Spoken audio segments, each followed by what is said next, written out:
Bonjour à tous, voici Gabrielle Vinette, animatrice de Cultiver l'innovation avec Tetra, des outils personnalisés pour la ferme et la cuisine.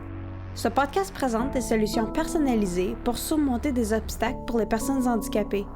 Chaque épisode met en lumière un problème réel et suit les réponses de Tetra. Tetra conçoit des solutions créatives et surmonte des obstacles depuis plus de 35 ans. Ce podcast est une collaboration entre Ingenium, les Musées des sciences et de l'innovation du Canada, la Disability Foundation à Vancouver et la Société de Tetra de l'Amérique du Nord.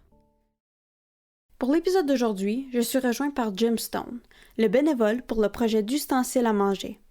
Le projet se compose d'une fourchette, d'une cuillère et d'un couteau qui prend la forme d'une lame en demi-cercle. Les ustensiles sont coupés au début de la manche parce que le client ne peut pas les tenir en raison de son handicap. La manche des ustensiles est remplacée par un anneau en métal, la grosseur de la paume du client que Jim a soudé. De cette façon, il n'a pas à fermer sa main autour de l'ustensile pour l'utiliser. Merci beaucoup de me rencontrer aujourd'hui, Jim. J'aimerais commencer par vous demander où est née l'idée de ces ustensiles? J'avais un ami qui avait fabriqué un couteau semblable il y a environ 30 ans pour son fils qui s'était cassé le cou. Ça me donnait l'idée que quelque chose de similaire pourrait fonctionner pour ce projet. Alors, je suis allé voir le client et nous nous sommes entendus. Quelle a été la participation de Tetra dans ce projet? Les gens présentent leurs demandes à la société mère, puis les demandes nous sont acheminées. Nous choisissons ensuite celles que nous voulons entreprendre personnellement. J'ai reçu cette demande-là par l'intermédiaire du bureau Tetra de Calgary. Qu'est-ce qui vous a poussé à choisir ce projet parmi tous les autres demandes reçues? Il me convenait. Il faut évidemment réfléchir avant de se lancer dans un projet. Je trouve important que le travail corresponde à mes compétences. Pouvez-vous me décrire ces ustensiles? Ils sont en acier inoxydable. Le client a très peu de force dans ses mains. En gros, j'ai créé un support, une bande d'acier inoxydable qui s'installe autour de la main, puis j'ai adapté un couteau, une fourchette et une cuillère à ce support. Nous avons également conçu un dispositif pour diriger plus facilement son fauteuil roulant parce que ses doigts ne sont pas assez forts pour actionner la manette. C'est la même solution, une bande d'acier inoxydable qui s'adapte autour de la main.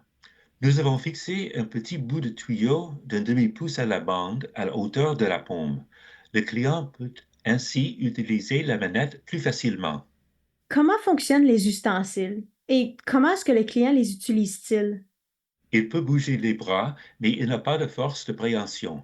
Alors, il ne peut pas serrer la main pour tenir un ustensile normal. Mes sous-outils lui permettent d'utiliser les ustensiles et de manger. Son thérapeute lui a ensuite fabriqué une attelle pour les bras, ce qui lui permet de tenir ses ustensiles encore mieux. Comment fabriquez-vous ces ustensiles et où trouvez-vous les matériaux? Je suis manuel et j'utilise mes outils et l'équipement dans mon atelier. Une étape importante est de déterminer la taille des pièces et les matériaux nécessaires. J'ai une scie à ruban dans mon atelier et je peux donc couper de l'acier inoxydable. C'est une bande d'environ 1 pouce de large qui fait le tour de la main et qui est ajustable. Le client est venu à l'atelier, nous avons pu l'ajuster, puis nous l'avons attaché au moyen de rivets de sûreté. Nous avions essayé les ustensiles sur nous-mêmes, mais il fallait les ajuster à la taille exacte des mains du client. Il a suffi de quelques minutes pour qu'il enfile les bandes et que nous en ajustions la taille. Il a pu repartir aussitôt. Combien a coûté ce projet en tout? Eh bien, ça n'a rien coûté parce que je donne mon temps à Tetra. Et les matériaux ont été donnés par un homme de Calgary qui travaillait pour Tetra à l'époque. Il avait le morceau d'acier inoxydable dont nous avions besoin. Voudrez-vous ajouter quelque chose pour ceux et celles qui écoutent ce balado? Bien, ça fait plus de 25 ans que je fais ce que je fais. Cet organisme a vu le jour à Vancouver. C'était Sam Sullivan qui était en fauteuil roulant et qui est devenu plus tard le maire de Vancouver. Des ingénieurs l'ont aidé à fabriquer des articles pour les gens ayant des besoins particuliers. C'est de cette histoire qui m'est venue l'inspiration de faire partie de cette œuvre. Et j'y suis toujours resté fidèle. Merci beaucoup pour cet entretien. C'était très éclairant. Merci. Merci d'avoir écouté Cultiver l'innovation avec Tetra, des outils personnalisés pour la ferme et la cuisine, avec votre animatrice Gabrielle Vinette. Si vous souhaitez en savoir plus sur nous, consultez tetranation.org.